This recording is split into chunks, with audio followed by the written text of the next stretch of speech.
ഇന്ന് നമ്മൾ ഉണ്ടാക്കാൻ പോകുന്നത് ഒരു വെറൈറ്റി ഐറ്റമാണ്. ഇത് രാവിലത്തെ ബ്രേക്ക്ഫാസ്റ്റ് ആയിട്ടോ അല്ലെങ്കിൽ ഈവനിങ് സ്നാക്കായിട്ടോ ഇനിയിപ്പോൾ ഡിന്നറായിട്ടോ ഒക്കെ കഴിക്കാൻ പറ്റിയ ഒരു അടിപൊളി സ്നാക്കാണ്. അപ്പോൾ നമുക്ക് ഇതിൻ്റെ വീഡിയോ കാണുന്നതിന് മുന്നായിട്ട് ചാനൽ ഇതുവരെ സബ്സ്ക്രൈബ് ചെയ്യാതെ കാണുന്നവരുണ്ടെങ്കിൽ ഒന്ന് സബ്സ്ക്രൈബ് കൂടി ചെയ്യണേ. ഈ ഒരു സ്നാക്കിന് പ്രത്യേകിച്ച് പേരൊന്നുമില്ല. അപ്പോൾ നമുക്കിത് ഉണ്ടാക്കിയെടുക്കാനായിട്ട് ആദ്യം തന്നെ 2 കപ്പ് മൈദ ഒരു ബൗളിലേക്ക് ഇട്ട് കൊടുക്കാം.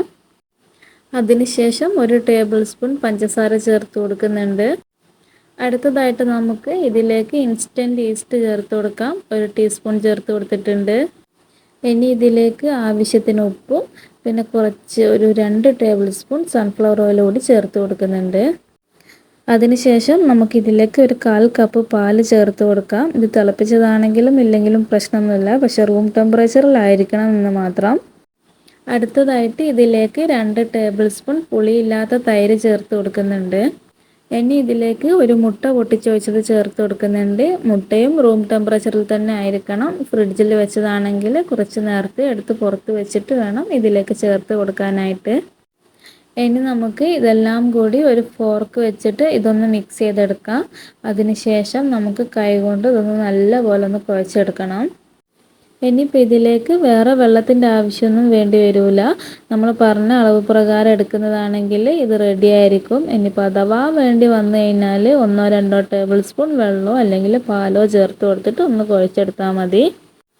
അപ്പോൾ നമ്മൾ ഇത് നല്ലപോലെ കുഴച്ചെടുത്തിട്ടുണ്ട്. നമ്മൾ ചപ്പാത്തി മാവിനൊക്കെ കുഴച്ചെടുക്കുന്ന പോലെ തന്നെ അത്യാവശ്യം നല്ല രീതിയിൽ തന്നെ ഇത് കുഴച്ചെടുക്കണം. അപ്പോൾ ഇതിൻ്റെ ഒരു പരുവം എന്ന് പറയുന്നത് നമ്മൾ ഇതുപോലെ കയ്യിലെടുത്ത് കഴിഞ്ഞാൽ ലേശം കുറച്ചൊരു സ്റ്റിക്കി ആയിട്ട് ഇരിക്കണം. ഇനി നമുക്ക് ഈ മാവ് ഒരു 1.5 മണിക്കൂർ റെസ്റ്റ് ചെയ്യാൻ വേണ്ടിയിട്ട് മാറ്റി വെക്കാം. 1.5 മണിക്കൂർ ഇല്ലെങ്കിലും 1 മണിക്കൂർ മസ്റ്റായിട്ടും വെക്കണം.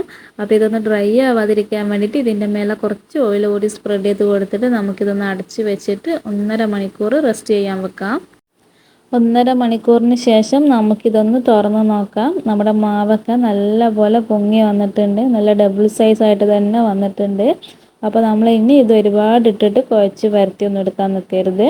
ഒന്ന് ജസ്റ്റ് ഇതുപോലെ ഒന്ന് എടുക്കുക. എന്നിട്ട് കുറച്ച് പൊടി കൗണ്ടർ ടോപ്പിൽ ഇട്ടിട്ട് ഒന്ന് ജസ്റ്റ് ഒന്ന് കവർ ചെയ്തിട്ട് നല്ല ഒന്ന് കുഴച്ചെടുക്കാൻ മാത്രമേ പാടുള്ളൂ. നമ്മളിത് വല്ലാണ്ട് ബലം കൊടുത്ത് പരത്തി കഴിഞ്ഞാൽ ഇതിൽ കയറിയിരിക്കുന്ന എയറെല്ലാം പോയിട്ട് ഈ സോഫ്റ്റ്നെസ് ഒക്കെ അങ്ങ് നഷ്ടപ്പെടും. അപ്പോൾ നമുക്ക് കുറച്ച് പൊടി ഇതേപോലെ കൗണ്ടർ ടോപ്പിൽ ഇട്ടിട്ട് ജസ്റ്റ് ഒന്ന് എന്താ പറയുക, ജസ്റ്റ് ഒന്ന് ഇങ്ങനെ ഉരുട്ടിയെടുത്താൽ മാത്രം മതി. ഇനി നമുക്ക് നമ്മുടെ ആവശ്യത്തിനനുസരിച്ചിട്ട് ഇത് കുറച്ച് ചെറിയ ഉരുളകളാക്കിയിട്ട് ഓരോ ബോളാക്കി എടുക്കാം. അപ്പോൾ ഒരു 6 ബോൾ നമുക്ക് ഇതിൽ നിന്ന് കിട്ടുന്നുണ്ട്. അത്യാവശ്യം നല്ല വലുപ്പത്തിൽ തന്നെയുള്ള 6 ബോൾ ഇതിൽ നിന്ന് കിട്ടുന്നുണ്ട്. ഇനി ഈ ബോളുകൾ നമുക്കവിടെ മാറ്റി വെച്ചിട്ട് നമുക്കിതിലേക്ക് വേണ്ട ഒരു ഫില്ലിങ് തയ്യാറാക്കിയെടുക്കാം. അപ്പോൾ അതിനായിട്ട് 1 കപ്പ് ക്യാബേജ് ഗ്രേറ്റ് ചെയ്തത് ഒരു ബൗളിലേക്ക് ഇട്ട് കൊടുക്കുന്നുണ്ട്. അതിനുശേഷം സവാള ചെറുതായിട്ട് ചോപ്പ് ചെയ്തത് കൂടി ചേർത്ത് കൊടുക്കാം. ഒരു 1/4 കപ്പ് ചേർത്ത് കൊടുക്കുന്നുണ്ട്. ഇനി നമുക്ക് ഏകദേശം 1/2 കപ്പിനടുത്ത് ക്യാപ്സിക്കം ചെറുതായിട്ട് ചോപ്പ് ചെയ്തത് കൂടി ചേർത്ത് കൊടുക്കാം. ഇനി നമുക്ക് ഇതിലേക്ക് കുറച്ച് ചീസ് ചേർത്ത് കൊടുക്കാം. ഏകദേശം 1/2 കപ്പോളം ചീസ് ചേർത്ത് കൊടുത്തിട്ടുണ്ട്. ഏത് ചീസ് വേണമെങ്കിലും എടുക്കാം. ഞാനിവിടെ എടുത്തിരിക്കുന്നത് മൊസറല്ല ചീസാണ്. നിങ്ങളുടെ കയ്യിലുള്ള ഏത് ചീസ് വേണമെങ്കിലും നിങ്ങൾക്ക് എടുക്കാം. ഇനി നമുക്ക് ഇതിലേക്ക് വേവിച്ച് വെച്ച ചിക്കൻ ഇതുപോലെ ചെറിയ പീസുകളാക്കിയിട്ട് ചേർത്ത് കൊടുക്കാം. ഈ ചിക്കന് കുറച്ച് ഉപ്പും അതേപോലെ തന്നെ കുറച്ച് കുരുമുളക് പൊടിയും മാത്രം ചേർത്ത് കൊടുത്തിട്ട് വേവിച്ചെടുത്തതാണ്. അതിനുശേഷം നമുക്കിതിലേക്ക് കുറച്ച് ഉപ്പ് ചേർത്ത് കൊടുക്കാം. അതേപോലെ തന്നെ 1 ടീസ്പൂൺ കുരുമുളക് പൊടി കൂടി ചേർത്ത് കൊടുക്കാം. ഇനി ഇതെല്ലാം കൂടെ ഒന്ന് നല്ലതുപോലെ മിക്സ് ചെയ്തിട്ട് നമുക്കവിടെ മാറ്റി വെക്കാം. ഇതിലേക്ക് ചേർത്ത് കൊടുത്തിരിക്കുന്ന വെജിറ്റബിൾസൊക്കെ നിങ്ങളുടെ ഇഷ്ടത്തിനനുസരിച്ചിട്ട് മാറ്റം വരുത്താവുന്നതാണ്. ഇനി നമുക്ക് നമ്മൾ നേരത്തെ മാറ്റി വെച്ച ബോൾ ഒന്ന് പരത്തിയെടുക്കണം. അപ്പോൾ അതിനായിട്ട് കൗണ്ടർ ടോപ്പിൽ കുറച്ച് മൈദപ്പൊടി ഇട്ട് കൊടുത്ത ശേഷം ഓരോ ബോളും ഇതുപോലെ ഒന്ന് വെച്ച് കൊടുത്തിട്ട് പരത്തിയെടുക്കാം. ഒരുപാട് ബലം കൊടുത്തിട്ട് പരത്തിയെടുക്കരുത്. വളരെ സോഫ്റ്റായിട്ട് മാത്രം ഇത് പരത്തിയെടുക്കുക. അതേപോലെ തന്നെ ഒരുപാട് കട്ടി കുറച്ചിട്ട് നമ്മൾ ചപ്പാത്തിയൊക്കെ പരത്തിയെടുക്കുന്ന പോലെ അങ്ങനെ പരത്തിയെടുക്കരുത്.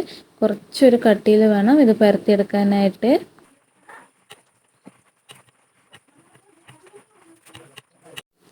അപ്പോൾ ഇതുപോലെ നമ്മളൊരു റൗണ്ട് ഷേപ്പിൽ പരത്തിയെടുത്തിട്ടുണ്ട്.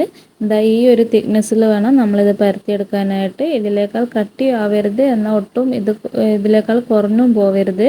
ഈ ഒരു തിക്നെസ്സിൽ തന്നെ നമുക്ക് പരത്തിയെടുക്കാൻ ശ്രദ്ധിക്കാം. ഇനി നമുക്ക് ഇതിലേക്ക് നമ്മൾ നേരത്തെ തയ്യാറാക്കി മാറ്റി വെച്ച ഫില്ലിങ് ചേർത്ത് കൊടുക്കാം. ഇതിലേക്ക് നിങ്ങൾക്ക് ഇഷ്ടമുള്ള എന്തും ഫില്ലിംഗ് ആയിട്ട് കൊടുക്കാം. ഇനിയിപ്പോൾ ചിക്കനും ചീസും ഒന്നും ഇല്ലെങ്കിൽ പോലും ജസ്റ്റ് ഉള്ളിയും തക്കാളിയൊക്കെ ഒന്ന് വഴറ്റിയിട്ടാണെങ്കിലും ഇതിലേക്ക് വെച്ച് കൊടുത്താലും നല്ല രുചിയാണ് ഇത് കഴിക്കാനായിട്ട്. ഇനി ഇതിൻ്റെ മുകളിൽ നമുക്ക് കുറച്ചുകൂടി ചീസ് മാത്രം വെച്ച് കൊടുക്കാം. അതിനുശേഷം കുറച്ച് വെള്ളം എടുത്തിട്ട് ഇതിൻ്റെ സൈഡിൽ ഇതുപോലെ ഒന്ന് തേച്ച് കൊടുത്തിട്ട് നമുക്കിതൊന്ന് ഫോൾഡ് ചെയ്തെടുക്കണം. നമുക്കിത് ഇഷ്ടമുള്ള ഷേപ്പിൽ നമുക്കിത് ഫോൾഡ് ചെയ്തെടുക്കാം. ഞാനിവിടെ ഒരു അടേൻ്റെ ഷേപ്പിലാണ് ഇത് ഉണ്ടാക്കിയെടുക്കുന്നത്. ഫോൾഡ് ചെയ്തെടുത്ത ശേഷം ഇതിൻ്റെ സൈഡൊക്കെ ഒന്ന് ജസ്റ്റ് ഒന്ന് പ്രസ് ചെയ്ത് കൊടുക്കുക. പെട്ടെന്ന് തന്നെ ഒട്ടും. അതിനുശേഷം ഇതിനെ നടു ഒന്ന് ഫ്ലാറ്റൻ ചെയ്യുക. ഇത് മസാലയൊക്കെ എല്ലായിടത്തും ഒരുപോലെ എത്താൻ വേണ്ടിയിട്ടും അതേപോലെ തന്നെ ഒന്ന് പെട്ടെന്ന് കുക്കാവാൻ വേണ്ടിയിട്ടുമാണ് നമ്മളിതൊന്ന് പ്രസ് ചെയ്ത് കൊടുക്കുന്നത്. ഇനി നമുക്ക് ഒരു ഫ്രൈ പാനിലേക്ക് 1 ടേബിൾ സ്പൂൺ എണ്ണ ചേർത്ത് കൊടുക്കാം. സൺഫ്ലവർ ഓയിലാണ് ഞാനിവിടെ ഉപയോഗിക്കുന്നത്. വെളിച്ചെണ്ണ ഒന്നും ചേർക്കരുത്. ഏതെങ്കിലും ഒരു റിഫൈൻഡ് ഓയിൽ ചേർക്കാവുന്നതാണ്. എണ്ണയൊക്കെ എല്ലായിടത്തും ഒരുപോലെ എത്തുന്ന രീതിയിൽ നമുക്ക് ഈ ഫ്രൈ പാൻ ഒന്ന് ചുറ്റിച്ച് കൊടുക്കാം. അപ്പോൾ നമ്മൾ ഫ്ലെയിം വളരെ ലോ ആക്കി വെക്കണം. നമ്മൾ ഓയിൽ ഒഴിക്കുന്ന സമയത്ത് തന്നെ ഫ്ലെയിം ലോ ആക്കി വെക്കണം. ഒരിക്കലും ഫ്ലെയിം കൂട്ടി വെക്കരുത്. അപ്പോൾ നമുക്ക് ഇനി ഇതിലേക്ക് ഓരോന്നായിട്ട് വെച്ച് കൊടുക്കാം. ഒരു 2 എണ്ണം ഈ ഫ്രൈ പാനിൽ ഒരു സമയം നമുക്ക് വേവിച്ചെടുക്കാൻ പറ്റും. അപ്പോൾ നമുക്ക് ഇത് അടച്ച് വെച്ചിട്ട് വേണം കുക്ക് ചെയ്തെടുക്കാനായിട്ട്. അപ്പോൾ ഇത് അടച്ച് വെച്ച ശേഷം ഒരു 2 മിനിറ്റ് നമുക്ക് വെയിറ്റ് ചെയ്യാം. 2 മിനിറ്റിന് ശേഷം നമുക്കിതൊന്ന് മറിച്ചിട്ട് കൊടുക്കണം. വളരെ ശ്രദ്ധിച്ചിട്ട് വേണം മറിച്ചിടാനായിട്ട്. ഇത് ഭയങ്കര സോഫ്റ്റാണ്. അപ്പോൾ ഇത് മുറിഞ്ഞു പോവാതെ വളരെ സ്ലോ ആയിട്ട് നമുക്കിതൊന്ന് മറിച്ചിട്ട് കൊടുക്കാം. ഇനി നമുക്ക് ഇത് വീണ്ടും അടച്ച് വെച്ചിട്ട് ഒരു 3-4 മിനിറ്റ് കൂടി കുക്ക് ചെയ്തെടുക്കാം. അതിനുശേഷം നമുക്ക് ഇതുപോലെ ഒന്ന് വെച്ച് കൊടുക്കാം. ഇതിൻ്റെ എല്ലാ സൈഡും ഒന്ന് കുക്കായി കിട്ടുന്ന രീതിയിൽ നമുക്കിതൊന്ന് വെച്ച് കൊടുക്കാം. അപ്പോൾ 2 സൈഡും ഇതിൻ്റെ അടിഭാഗം കൂടി നമുക്കിതുപോലെ ഒന്ന് ഫ്രൈ ചെയ്തെടുക്കാം. ഇപ്പോൾ നമ്മൾ ഈ ഒരു പലഹാരം ഏകദേശം റെഡി ആയിട്ടുണ്ട്. അപ്പോൾ നമുക്കിതൊന്ന് എടുത്ത് മാറ്റിയിട്ട് ബാക്കിയുള്ളത് കൂടി ഇതുപോലെ ചെയ്തെടുക്കാം. അപ്പോൾ നല്ല അടിപൊളി പലഹാരം റെഡി ആയിട്ടുണ്ട്. ഭയങ്കര സോഫ്റ്റാണ്, കഴിക്കാൻ നല്ല ടേസ്റ്റാണ്. അപ്പോൾ എല്ലാവരും ഇതൊന്ന് ട്രൈ ചെയ്ത് നോക്കുക. അതേപോലെ തന്നെ വീഡിയോ ഇഷ്ടമായാൽ ലൈക്ക് ചെയ്യുക, ഷെയർ ചെയ്യുക, ഒന്ന് സബ്സ്ക്രൈബ് കൂടി ചെയ്യണേ.